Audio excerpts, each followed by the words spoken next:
السلام علیکم دوستو، کرکٹ کی ناظرین خبروں کے ساتھ میں ہوں ذیشان احمد، اس چینل کا ہوسٹ، اور آپ دیکھ رہے ہیں Zeeshan Ahmed official TV. جی ناظرین، اگر آپ میرے چینل پر پہلی بار آئے ہو تو چینل کو ضرور سبسکرائب کریں، ویڈیو کو لائک کریں اور کمنٹ باکس میں اپنا رائے ضرور دیں۔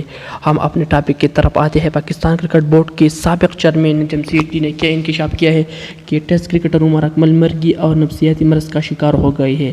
پی سی بی کی میڈیکل ریکارڈ سے یہ بات ثابت ہوتی ہے کہ پریمیئر لیگ دوران فلائٹ میں عمر اکمل کو مرگی کا دورہ پڑا تھا۔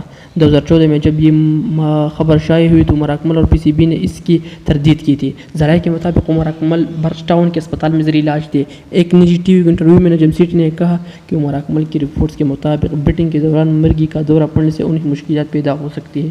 وہ ذہنی طور پر بیمار اور نفسیاتی مسائل سے دوچار ہے۔ پی سی بی انتظامیہ نے کئی بار عمر اکمل کو سمجھایا، لیکن وہ ہر کچھ عرصے بعد ڈسپلن کی لابرزی میں مشغول رہتے ہیں۔